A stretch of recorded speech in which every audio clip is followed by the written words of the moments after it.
겨울 아니라 할까봐 날씨가 또 쌀쌀해졌네요. 안녕하세요. 저는 올해 65이 된 여자입니다. 동네에서 작은 뜨개방을 운영하고 있어요. 뜨개방에서 처음으로 뜨개 바늘이랑 뜨개 실만 팔았는데 지금은 뜨개 교실도 운영하고 제가 뜬 뜨개 옷, 가방 등을 팔기도 해요. 제가 운영하는 뜨개방은 50대 중반부터 70대까지 동네 아줌마 할머니들의 사랑방 같은 곳입니다. 다들 이만큼 나이를 먹고 나니 자기 이야기보다는 자식 손주 이야기 많이 나누고 있어요. 거의 뭐 자랑이죠. 다들 힘들었던 일을 감춰두고 잘 나가는 현재 이야기를 합니다. 저도 마찬가지고요. 우리 아들이 이번에 상무가 됐잖아. 상무? 그럼 회사 임원 아니요? 아이고, 아들이 몇 살이랬지? 아직 젊잖여. 뜨개방 사장님 좋으시겠어. 대단하네. 이제 42인가 3인가? 몰라. 초고속 승진이라나 뭐라나. 뜨개질도 야무지게 잘하면서 이 자식 농사도 잘 짓고 부럽네. 뭐가 부러워. 그 집 애들도 다 잘 나가면서 다들 건강만 하면 됐지 뭐. 그게 최고요. 그건 그래. 그래도 부럽네. 그런 이야기들을 들으면 기분이 좋긴 하지만 한편으로는 씁쓸한 생각이 듭니다. 지금이야 예전 일 다 잊고 겉으로 보기에는 남부러울 만큼 잘 지내고 있지만 저희 가족은 아들과 관련된 정말 끔찍한 기억을 가지고 살고 있거든요. 아직 43이면 젊은 나이인데 그 나이에 아들도 아내의 죽음도 겪고 재혼을 해서 사기도 당하고 정말 힘든 일을 많이 지나쳐 왔습니다. 아들만 생각하면 아직도 짠한 기분이 들어요. 그래서 괜히 더 자랑을 하고 그러는 면도 있습니다. 저에게 아들 둘이 있는데 둘째 아들은 저에게 참 아픈 손가락입니다. 제 아들도 한 아이의 아빠로서 노력을 하다가 여자 잘못 만나서 그런 일을 겪은 거예요.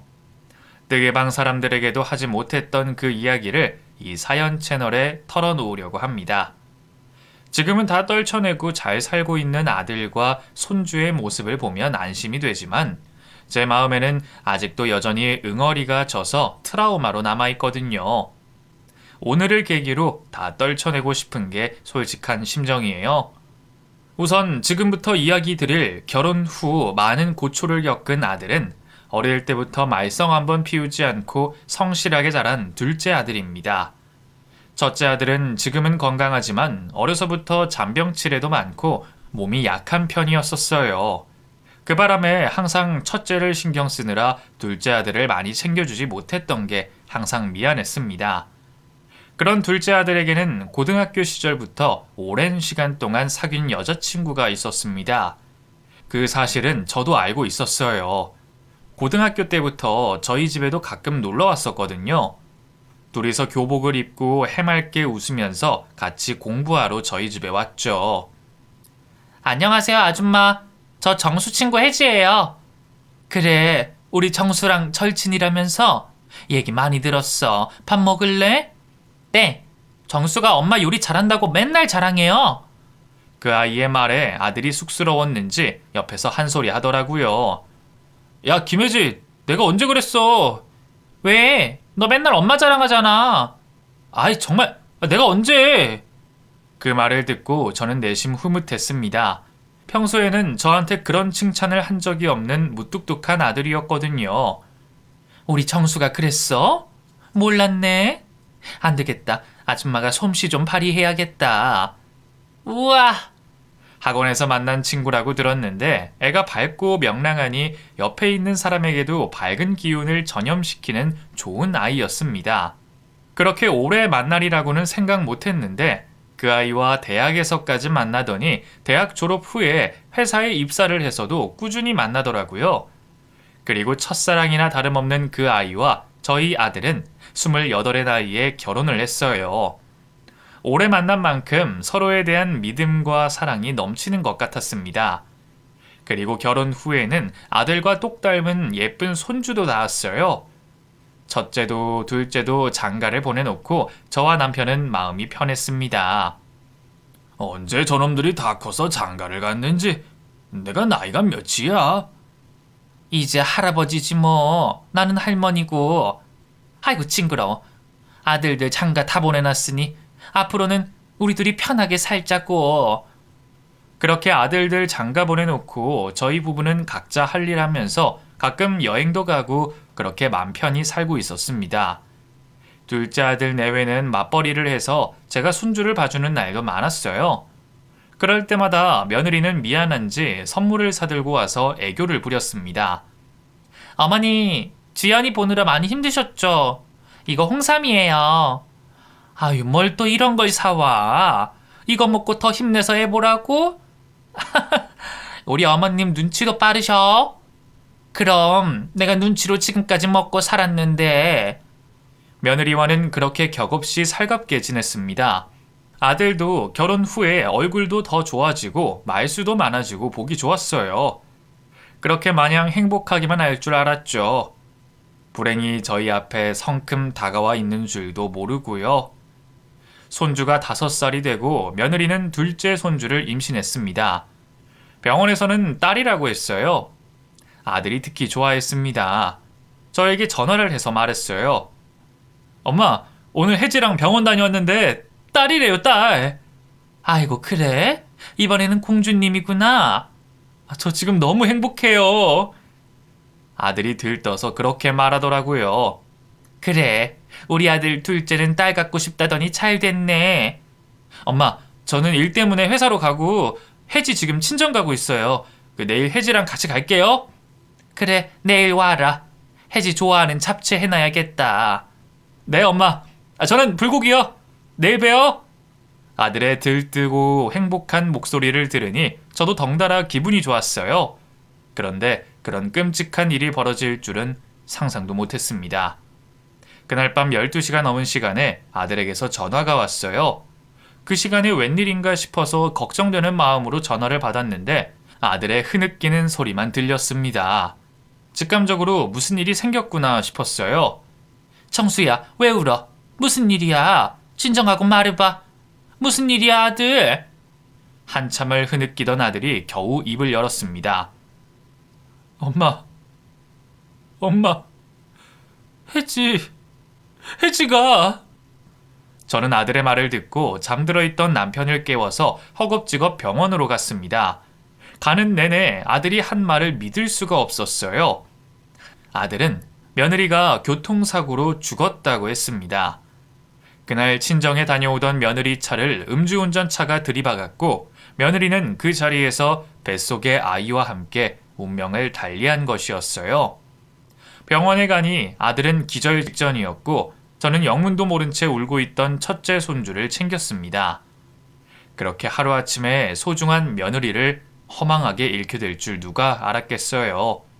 모두가 절망 속에 빠져 있었습니다. 저는 살면서 아들이 그렇게 기절할 듯이 많이 우는 모습을 처음 봤습니다. 우느라 장례식에 온 조문객들에게 제대로 인사도 못할 정도였어요. 상상도 못했던 갑작스러운 며느리의 죽음에 모두가 정신이 없기는 마찬가지였습니다. 사돈댁도 정신이 없었고 그나마 저라도 정신을 붙잡으려고 애를 썼죠. 며느리 친구들이 조문객으로 왔어요. 3-4명씩 무리로 왔다가 갔는데 장례 마지막 날에 웬 여자가 혼자서 왔더라고요. 그리고는 저희 아들의 손을 붙들고 한참을 같이 울었습니다. 누군지 궁금했어요. 그리고는 가지 않고 장례식장에서 일손을 도와줬어요. 같이 음식을 나르다가 부딪혔는데 그 여자가 저에게 먼저 말을 걸었습니다. 혜지 시어머니 맞으시죠? 혜지한테 얘기 많이 들었어요. 좋은 분이시라고. 우리 며느리 친구신가? 네, 대학 동기예요. 저는 중간에 자퇴하고 유학을 가서 혜지 결혼 후에 연락이 닿아서 최근에 자주 만났는데 어떻게 이런 일이... 그랬구나. 아휴, 우리 며느리... 저는 말을 잇지 못하고 눈물을 흘렸습니다. 그랬더니 그 여자가 말했어요. 제가 심리상담사로 일하고 있거든요. 아드님도 그렇고 혜지 아들도 심리적으로 많이 힘들 텐데 언제든 연락 주세요. 제 명함이에요. 그리고 그 여자는 무슨 심리센터 원장이라고 적혀있는 명함을 내밀었습니다. 아들에게도 이미 줬다고 하면서요. 저는 별로 신경 쓰지 않고 그런가 보다 하고 넘겼습니다.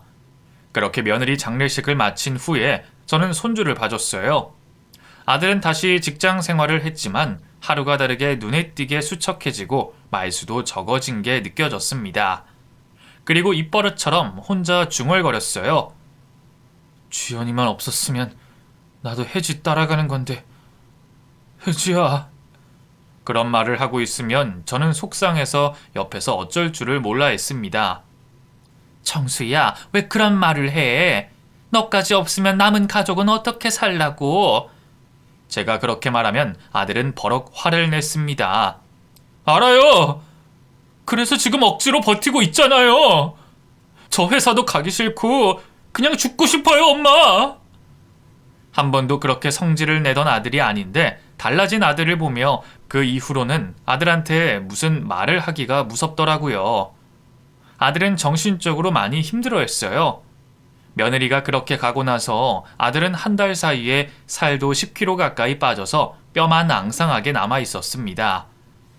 회사에서 쓸 수 있는 휴가는 다 끌어다 쓰고 집에만 처박혀서 지내고 있었고 저는 그냥 두고만 볼 수가 없었어요. 그러다가 정말 아들도 큰일 날 것 같았거든요. 그렇게 살얼음판을 걷듯이 하루하루를 힘들게 보내고 있다가 어느 날 갑자기 장례식장에서 받은 명함이 생각났습니다. 그때는 정말 지푸라기라도 잡고 싶은 심정이었거든요. 저는 고민을 하다가 아들에게 말했어요. 정수야, 너 여기 가서 상담이라도 좀 받아보자. 이게 뭔데요? 혜지 장례식장에서 왜 너도 받았다던데? 혜지 친구 심리상담사가. 싫어요. 정수야, 너 언제까지 이럴 거야? 너가 이러고 있으니까 주연이도 아빠 이상해졌다고 얼마나 힘들어하는 줄 아니? 너 힘든 거 알아. 그러니까 주연이랑 같이 여기 한번 가보자. 제가 그렇게 애원을 하자 아들은 고민을 했어요. 그러더니 눈물을 흘리며 저에게 죄송하다고 말했습니다. 엄마, 죄송해요. 저도 이러고 싶지 않은데 자꾸 혜지 생각이 나요. 억울하고 화나고 미치겠어요. 그래, 나도 이렇게 허한데 넌 오죽하겠냐. 밥이라도 좀 먹고. 제가 어떻게 밥이 목구멍으로 넘어가겠어요. 그만 좀 하세요. 잘 이야기를 나누다가도 버럭 화를 내는 아들의 감정 기복을 따라가기가 힘들었어요. 남편도 아들을 설득했지만 들을 생각이 없었습니다. 아들은 결국 휴직계를 쓰고 집에만 처박혀서 지냈어요. 제가 가도 방에서 나올 생각을 하지 않아서 저는 밥만 겨우 해주고 나와야 했습니다. 손주는 저와 함께 지냈고요. 그렇게 한두 달이 지났고 저는 손주를 데리고 함께 시장에 장을 보러 갔습니다. 손주가 자동차 장난감에서 눈을 못 떼고 있었어요. 평소에 자동차 장난감을 좋아해서 집에 한가득 있었거든요. 다음에 사자고 타이르는데 결국 떼를 쓰며 울음을 터뜨렸습니다. 사줘. 이거 사줘. 할머니 나 이거 사줘. 주연아, 이거 똑같은 거 집에 있어. 그만 좀 사자. 응? 할머니는 차만 봐도 속이 울렁거려. 며느리가 차 사고로 그렇게 간 이후에 저도 모르게 지나가는 자동차만 봐도 몸이 움찔했습니다.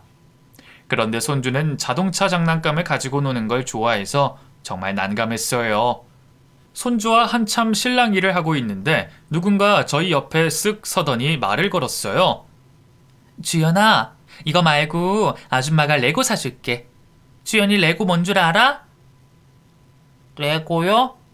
저는 목소리를 듣고 옆을 봤는데 장례식에서 본 며느리 친구라던 심리상담사였어요. 제가 깜짝 놀라자 그 여자가 웃으면서 저에게 말했습니다.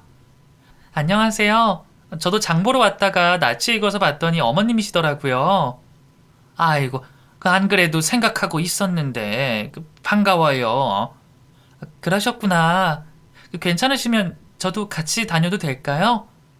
주연아, 아줌마랑 같이 레고 사러 갈까? 그 여자의 물음에 손주가 신이 나서 펄쩍펄쩍 뛰면서 대답했습니다. 네, 좋아요. 아줌마 가요. 그러더니 저와 잡고 있던 손을 놓고 그 여자의 손을 잡더라고요. 그 여자는 손주에게 레고 장난감을 사줬고 손주는 그 여자를 잘 따랐어요. 고마운 마음에 제가 시장 칼국수 가게에 들어가서 칼국수를 사줬습니다.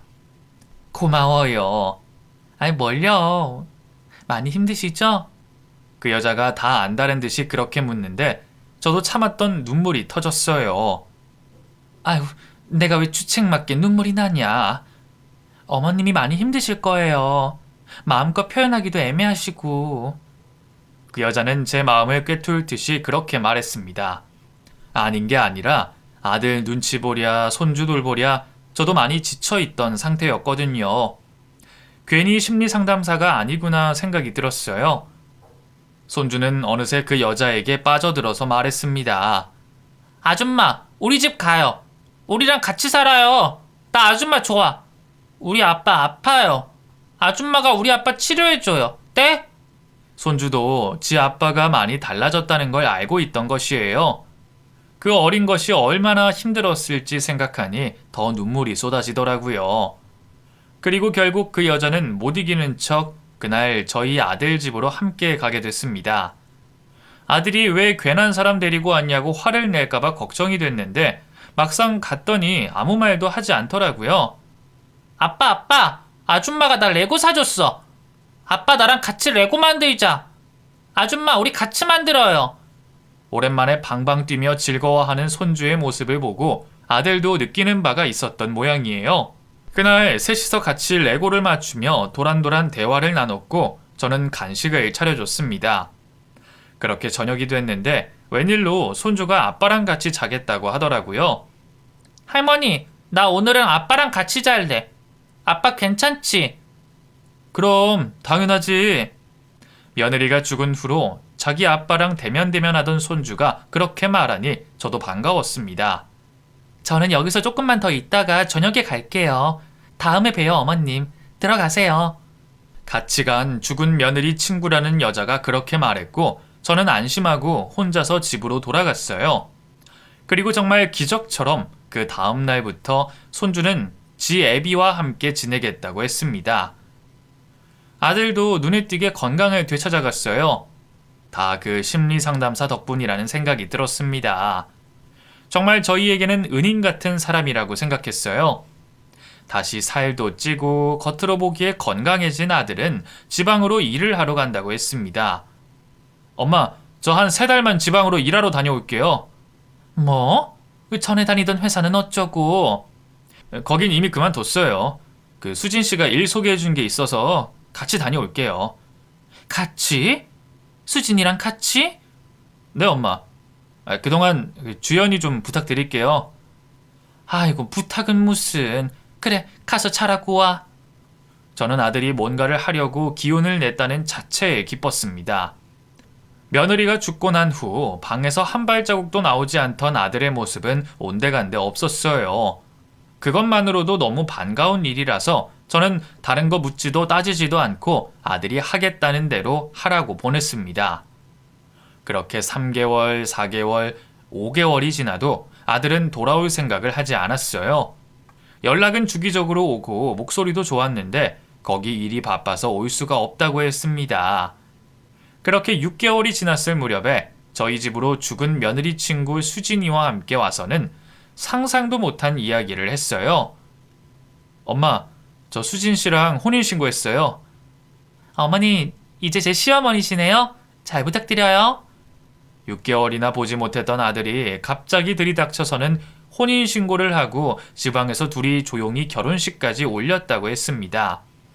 그 말을 듣고 어느 부모가 놀라지 않을 수가 있겠어요. 그랬어? 아니, 결혼식을 올릴 거면 말이라도 해주지. 우리가 갔을 텐데. 그냥 둘이서 간단하게 했어요. 주연아, 이제 아줌마한테 엄마라고 불러. 그 말에 손주가 인상을 찌푸리며 대답했습니다. 엄마요? 아줌마는 아줌마지 왜 엄마예요? 우리 엄마는 하늘나라 갔는데?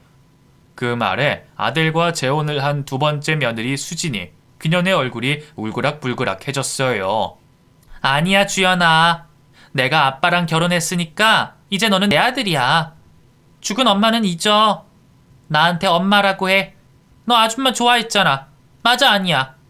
주연아, 아빠한테 엄마랑 같이 살자고 해. 응? 어서! 거의 반협박하듯이 이를 꽉 깨물고 어린 손주에게 그렇게 말하더라고요. 말투 속에서 살벌한 기세를 느꼈는지 손주도 우물쭈물하다가 겨우 알겠다고 대답을 했습니다. 알겠어요. 아니, 엄마. 그래, 그렇게 해야지. 저는 그 모습을 보며 어쩐지 마음 한구석이 불편했습니다. 몇 달 전만 해도 죽은 며느리를 잊지 못해 슬퍼하던 아들이 가족에게 말도 없이 갑자기 재혼이라니 납득하기 힘들더라고요. 어머님, 이제 주연이는 제가 키울게요. 주연아, 엄마 아빠랑 같이 가서 살자. 좋지? 갑자기 생긴 며느리의 말에 손주가 제 눈을 바라봤습니다. 가기 싫어하는 눈빛이 역력하더라고요. 눈치를 챈 제가 말했어요. 주연이 할머니랑 있고 싶어? 응, 나 할머니랑 살고 싶은데. 그 말에 며느리가 야멸차게 꾸짖었습니다. 할머니 힘드셔. 이제 내가 엄마라니까? 가자. 어머님, 저희 또 올게요. 여보, 주연이 짐 좀 챙겨. 며느리의 말에 아들이 기계적으로 움직여서 잽싸게 손주 짐을 챙겼어요. 그리고는 밥도 먹지 않고 가버렸습니다. 그 이후로는 아들과 손주의 얼굴을 보기가 힘들었어요. 그나마 닿았던 연락도 갈수록 줄어들고 나중에는 거의 연락이 두절되다시피 했습니다. 아들에게 전화를 걸어도 며느리가 전화를 받았거든요. 어머님, 웬일이세요? 이거 정수 전화 아니냐? 왜 네가 받아? 정수 씨가 휴대폰을 잘 놓고 다니네요. 무슨 일 있으세요? 아니, 요즘 통 연락이 안 돼서 내가 오늘 반찬 좀 가져다 주려고 하는데 주연이는 잘 지냈지? 어머, 어머니, 당연하죠. 얼마나 잘 지내는데요?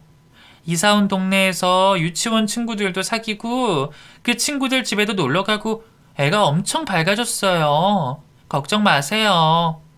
이사? 너희 이사를 갔냐? 네? 모르셨어요? 저희 이사 왔어요. 여기 경기도 파주예요. 아니, 언제 이사를... 주소 좀 찍어봐라. 주소는 왜요? 저희가 갈게요. 나중에 연락드릴게요. 끊어요. 며느리는 그렇게 말하며 급하게 전화를 끊어버렸습니다. 저희한테 말도 없이 이사를 했다니 정말 어처구니가 없었어요. 저는 혹시나 싶은 마음에 아들이 살던 집으로 가봤고 가보니 정말 모르는 사람들이 살고 있더라고요. 이미 3달 전에 이사를 왔다는 말도 했습니다. 무슨 일이 어떻게 돌아가는 건지 저는 답답한 마음뿐이었어요. 그래서 남편에게 말했습니다. 여보, 그 둘째네가 파주로 이사를 갔대.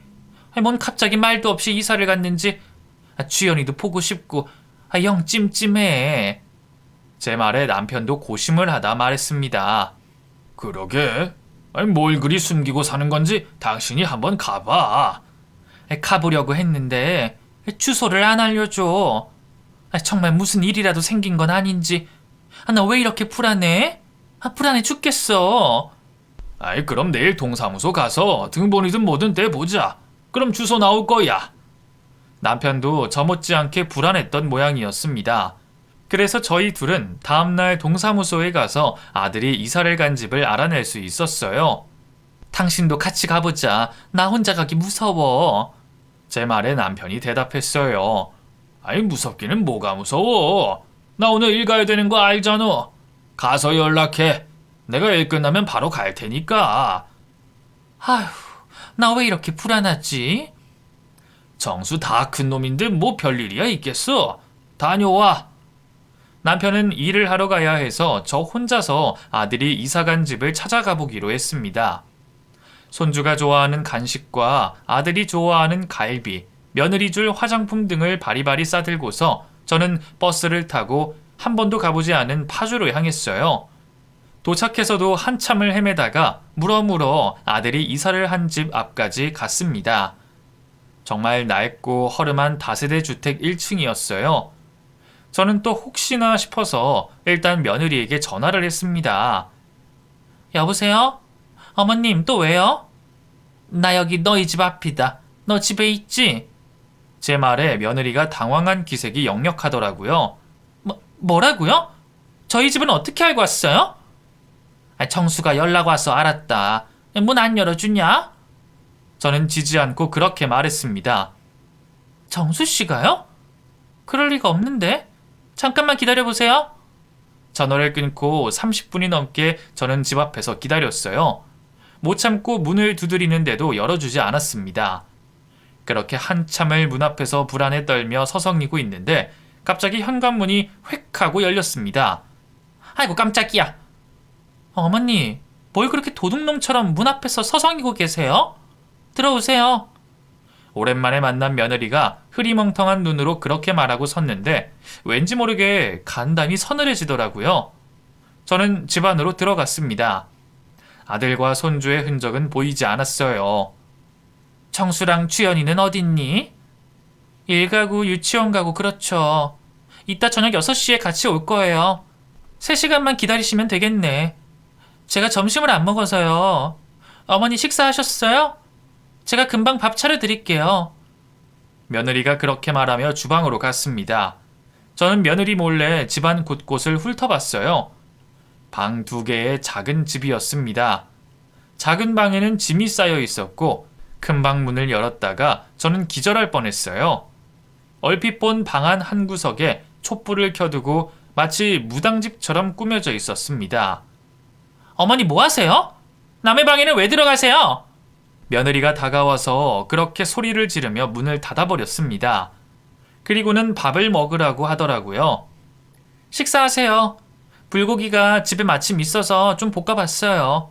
미역국도 좀 드시고요. 그 전날부터 아들 걱정에 밥을 제대로 못 먹었던 터라 눈앞에 차려진 진수성찬을 보니 주책맞게 침이 꿀꺽 넘어가더라고요. 그래서 자리에 앉아서 저는 밥을 한술 떠먹었습니다. 그런데 며느리가 자꾸 반찬이랑 국을 먹으라며 강요했어요. 어머니, 맨밥만 먹으면 목 막혀요. 미역국도 드시고 불고기도 좀 드세요. 제가 솜씨 발휘했으니까 어서요. 그 말에 저는 미역국을 한술 떴고 구수하니 속이 시원하게 내려가서 어느새 한 사발을 후딱 해치워버렸습니다. 그렇게 밥을 먹으며 아들 이야기를 하려고 하는데 참을 수 없는 졸음이 쏟아졌어요. 근데 청수는 요즘 뭐하고 지내? 잘 지낸다니까요? 아휴, 약효가 왜 이리 늦어? 뭐라고? 그게 무슨 말이야? 아휴, 내가 왜 이리 졸리냐? 이제야 약발 좀 받나 보네. 뭐? 며느리가 서늘하게 웃으며 그렇게 말했고 그 모습을 보고 저는 정신을 잃었습니다. 얼마나 지났을까? 눈을 떠서 움직이려고 하는데 몸이 말을 듣지 않았어요. 손에 뭐가 걸린 것 같아서 봤더니 제 손에 수갑이 채워져 있었습니다. 제가 꿈틀대며 소리를 지르자 방 안에 있던 며느리가 한복을 차려입고 밖으로 나와서 저를 보더니 말했어요. 이제 깨셨어요? 조용히 하세요. 너 인연, 이거 풀어. 이게 무슨 짓이야? 왜 이리 흥분을 하고 그러세요? 제가 나쁜 짓이라도 할까봐요? 이거 당장 안 풀어? 우리 정수 주연이 어딨어? 아주 오늘 날을 잘 받아서 오셨네. 하필 큰 제사 지내는 날에 어머니 참 운이 안 좋으셔. 제가 오늘 어머니를 위해서 기도 올릴게요. 얌전히 기다리세요. 초치지 말고. 아셨죠? 그렇게 말하더니 며느리는 현관문 밖으로 나가버렸습니다. 저는 미친 사람처럼 주변을 살폈어요. 어떻게든 수갑을 풀고 도망쳐야 한다는 생각뿐이었습니다. 며느리가 아들과 손주를 어떻게 했는지 저를 어떻게 할지 알 수 없는 두려움에 휩싸였어요. 도와달라고 질렀는데 바깥에서 시끄러운 북소리와 중얼거리는 기도 소리들이 들렸습니다. 그날 그 집에 가면서 봤는데 주변에 주택가가 없이 외딴 곳이라서 비명을 질러봐야 소용이 없을 거라는 생각에 참담했어요. 이대로 이렇게 죽는구나 싶었습니다. 정수야, 주연아, 여보! 혼자서 그렇게 소리만 지르고 있었어요. 하지만 그대로 죽을 수는 없다는 생각이 들었습니다. 어떻게든 살아서 그 집을 나가기 위해서 두리번거리다가 보니까 부엌 선반 위 한 구석에 열쇠가 눈에 띄더라고요. 저거다 싶었죠. 저는 움직이지 않던 무거운 몸을 조금씩 움직여서 부엌까지 겨우 갔습니다. 그리고 손에 닿지 않는 열쇠를 잡으려고 온갖 수단을 다 동원했어요. 이마로 찍고 몸을 비틀고 야단도 아니었습니다. 그러다가 숟가락이 눈에 띄어서 입에 물고 겨우 선반 위에 있던 열쇠를 꺼냈습니다. 제가 그렇게 유연한지 그때 처음 알았네요. 겨우겨우 손을 비틀고 떨어뜨리고 난리를 치다가 겨우 수갑을 풀 수 있었어요. 손목은 빨갛게 부어오르고 머리카락은 다 흐트러지고 온몸에서 식은땀이 흘렀습니다. 저는 우선 제 가방을 찾았습니다. 가방을 찾자마자 남편에게서 전화가 오고 있어서 전화를 받았어요. 아이, 당신은 왜 이렇게 전화를 안 받아? 여보 어디야? 나 죽을 뻔했어. 뭐? 그게 뭔 소리야? 나 거의 다 왔어. 남편이 그 집에 다 왔다는 말에 안심이 되더라고요. 그래서 저는 일단 무당집 같은 방안을 휴대폰 영상으로 찍고 밖으로 뛰쳐나갔습니다. 그런데 마당에서 더 경악스러운 일이 벌어지고 있었어요. 며느리는 미친 사람처럼 양손에 종을 들고 날뛰고 있었고 저희 아들과 손주가 그 옆에서 무릎을 꿇고 빌고 있었습니다. 아무래도 신내림 굿을 받고 있는 모양이었어요. 며느리 옆에는 험상궂게 생긴 여자가 서서 뭐라 윽박을 지르고 난리도 아니었습니다. 거기 있던 모두가 정신이 없어서 저는 휴대폰을 꺼내 그걸 모두 촬영했어요. 그리고 아들 옆으로 가서 아들에게 말했습니다. 정수야, 이게 무슨 일이야? 아들은 저를 멍한 눈으로 바라봤고 손주가 저를 발견하고 울면서 제품에 뛰어들었어요. 할머니 왜 이제 왔어? 나 무서워. 할머니. 손주가 그렇게 소리를 지르며 제품에 안기자마자 난리 구슬버리던 그곳에 갑자기 찬물을 끼얹는 듯이 조용해졌습니다. 그리고 저를 발견한 며느리가 소리를 꽥 질렀어요. 악귀다, 악귀. 천연 죽여야 돼. 눈이 반쯤 뒤집혀서 그렇게 말하더니 저에게 달려들어서 물어뜯고 머리카락을 쥐어뜯었습니다. 정말 이대로 죽는구나 싶었어요. 며느리 옆에 있던 선무당도 다가와서 저를 발로 찼습니다. 저는 아들을 향해 소리를 질렀어요. 정수야, 정신 차려. 네 엄마 죽는다. 정수야. 손주 주연이도 지 아빠한테 달려가서 할머니 살려달라고 애원했습니다. 그제서야 정신이 돌아왔는지 아들이 달려들어서 저에게 들이닥치는 손발을 막아섰어요. 그리고 저 대신에 얼굴에 피가 나도록 쥐어 터지고 있었습니다. 아수라장이 따로 없었죠. 선무당과 며느리가 합세해서 말했습니다. 이것들, 여기가 어디라고 와서 제사를 방해해? 정수 이놈, 신령님이 노하신다 이놈아. 이것들 살아서 못 나갈 줄 알아라. 그리고는 또 발길질을 해댔고 정신을 잃어갈 때쯤이었습니다. 경찰입니다. 다들 멈추세요. 정말 구세주처럼 경찰이 들이닥쳤어요. 마당에 들어온 경찰들을 보고 이제 살았구나 싶었습니다. 그리고 남편이 걱정스러운 표정으로 저에게 다가오는 모습을 보곤 그대로 정신을 잃어버렸습니다. 정신을 차리고 보니 병실이었어요. 저는 전치 8주의 진단을 받았습니다. 갈비뼈도 부러지고 온몸에 핥힌 자국이 가득했어요. 여보, 이제 정신이 들어? 남편이 저에게 말했고 제가 물었습니다. 정수랑 주연이는? 정수도 지금 다른 병실에 입원해 있어. 그 죽이려면 그거... 아이고... 주연이는? 할머니, 저 여기 있어요. 손주는 아무데도 다친 곳 없이 깨끗하고 맑은 얼굴로 저에게 다가와 제 손을 붙잡았습니다. 손주를 보니 안심이 돼서 눈물이 쏟아졌어요.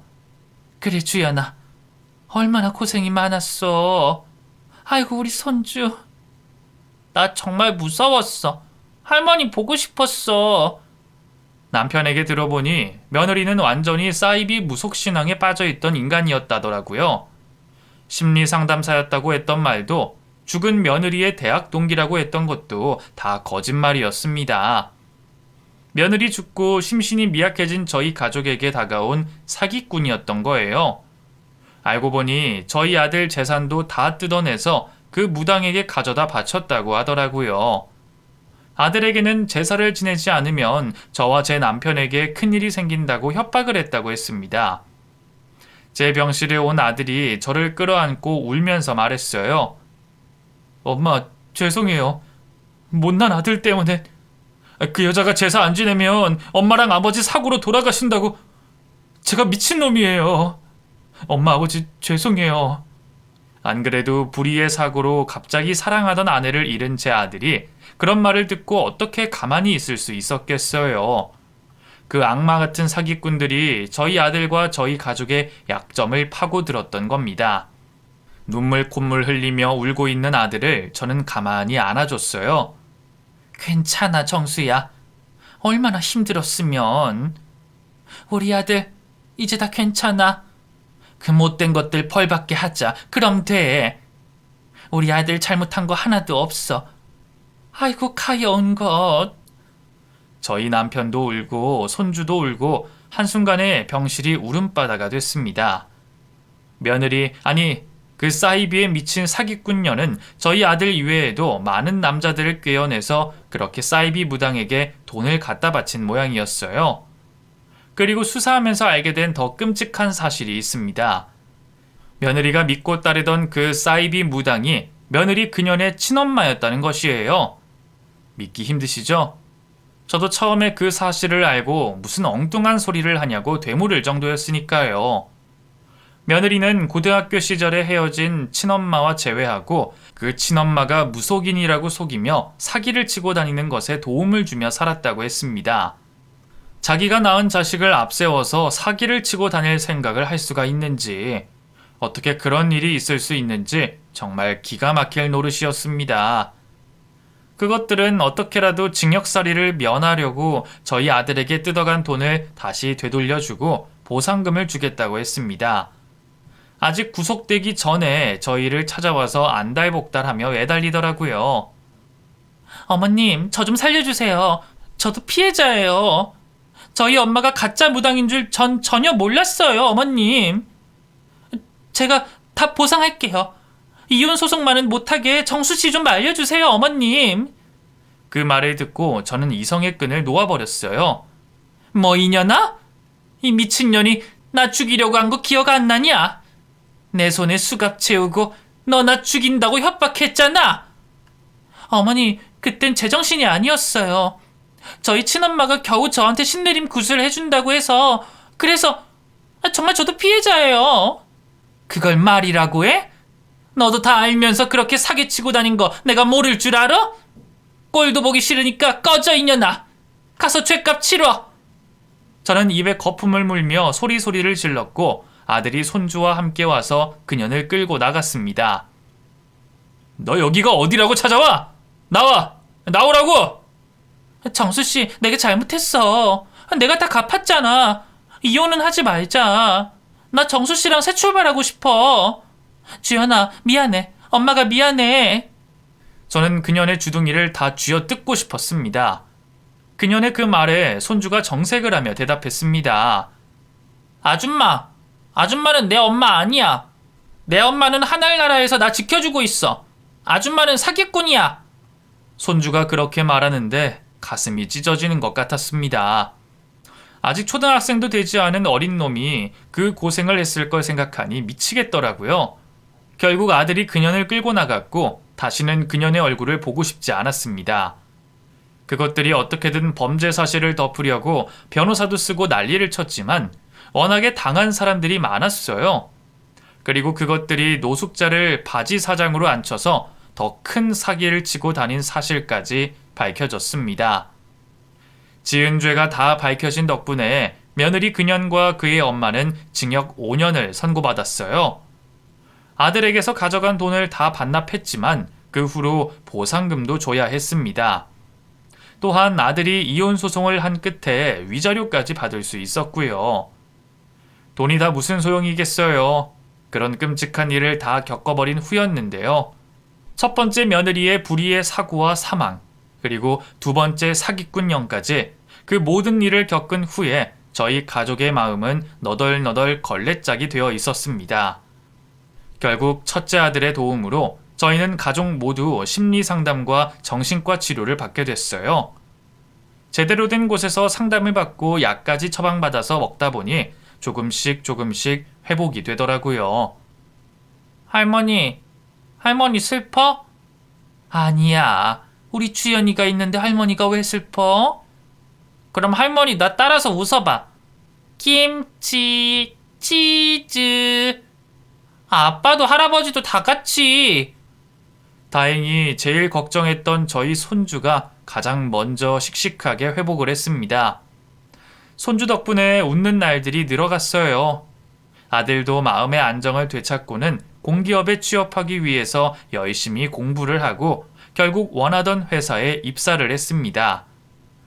다시 심적으로 육체적으로 건강해진 아들과 손주를 보니 저는 정말 죽어도 여한이 없는 기분이었습니다. 그리고 아들이 저에게 가게를 차려줘서 저는 뜨개방을 운영하면서 또래들과 다른 생각 안 하고 열심히 수다 떨고 뜨개질을 했습니다. 덕분에 상처를 극복하게 됐네요. 사실은 요즘에도 가끔 악몽을 꾸고는 합니다. 그 마당에서 무당들에게 쥐어 터지는 꿈을 꿔요. 그게 현실로 저에게 일어났던 일이라는 게 정말 믿기지 않네요. 아직 조금이라도 상처가 남아 있으니 털어내고 싶어서 여기에 사연을 보내고 있는 거지만 말이에요. 이렇게 여러분에게 제 속 이야기를 하고 나니 속이 후련한 기분이 듭니다. 앞에서 말씀드렸다시피 이런 이야기를 다른 데서 할 수가 없더라고요. 저희 아들과 손주가 어떻게 지내고 있는지 궁금하시죠?